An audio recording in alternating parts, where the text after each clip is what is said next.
under sail, heading out of Pittwater finally, hooray, into a beautiful sunrise. It's freezing.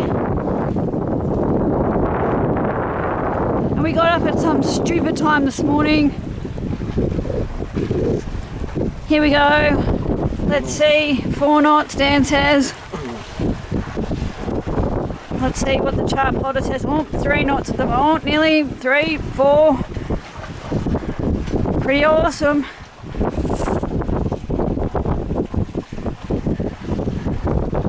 And there's the sun, there's the beautiful east coast that we're going to see so much of. This East Ocean.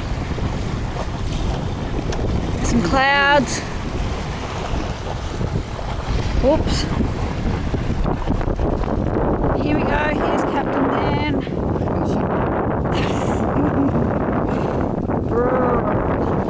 Freezing. We've got about 5 layers of clothing on. Let's see. I think our most important passenger's down and asleep on the lounge. There she is with a life jacket on. Now it's time for a cup of tea so we can warm up.